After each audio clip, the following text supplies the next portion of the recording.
സൗദിക്ക് കൊണ്ടുപോകാനായി അയൽവാസി ഏൽപ്പിച്ച അച്ചാർ കുപ്പിയില് ലഹരിമരുന്ന് കണ്ടെത്തി. കണ്ണൂർ ചക്കരക്കല് ഇരുവേരി കണയന്നൂരിലെ മിഥിലാജിന്റെ വീട്ടില് അയൽവാസി ജിസിൻ ഏൽപ്പിച്ച കുപ്പിയിലാണ് ലഹരിമരുന്ന് കണ്ടെത്തിയത്.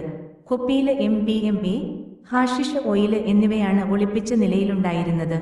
സംഭവവുമായി ബന്ധപ്പെട്ട് 3 പേരെ ചക്കരക്കല് പോലീസ് അറസ്റ്റ് ചെയ്തു. സൗദി അറേബ്യയിലേക്ക് പോകാനിരിക്കുന്ന മിഥിലാജിന്റെ വീട്ടില് തലേന്ന് രാത്രിയാണ് ജിസിൻ അച്ചാർ കുപ്പി ഏൽപ്പിച്ചത്. മിഥിലാജിന്റെ ഒപ്പം ജോലി ചെയ്യുന്ന ആൾക്ക് കൊടുക്കാനായിരുന്നു ആ കുപ്പി. മുൻവാർത്തയിലൊക്കെ കാണുന്നതുപോലെ മറ്റെന്തെങ്കിലും അച്ചാറിനകത്ത് ഒളിപ്പിച്ചിട്ട് ഉണ്ടാകുമോ എന്ന വീട്ടുകാരുടെ സംശയത്തിന്റെ പുറത്ത് കുപ്പി തുറന്ന് പരിശോധിക്കാൻ മിഥിലാജ് തീരുമാനിക്കുകയായിരുന്നു. അതിനായി കുപ്പി തുറന്ന് അച്ചാർ മറ്റൊരു പാത്രത്തിലേക്ക് മാറ്റിയപ്പോഴാണ് ചെറിയ പ്ലാസ്റ്റിക് കവറിലാക്കി എന്തോ ഒളിപ്പിച്ചതായി കണ്ടെത്തിയത്. സംശയം തോന്നിയ വീട്ടുകാർ ഉടൻ പോലീസിനെ അറിയിക്കുകയായിരുന്നു. പോലീസെത്തി പരിശോധിച്ചപ്പോൾ MDMA ആണെന്ന് തിരിച്ചറിഞ്ഞു. ഇതിനു 2.6 ഗ്രാം തൂക്കമുണ്ടെന്നും കണ്ടെത്തി. 3.4 ഗ്രാം ഹാഷിഷും ഉണ്ടായിരുന്നു. സംഭവവുമായി ബന്ധപ്പെട്ട് ചക്കരക്കല് സ്വദേശികളായ KP Arshad 31, KK Sreelal 24, P Jisin എന്നിവരെ പോലീസ് അറസ്റ്റ് ചെയ്തു.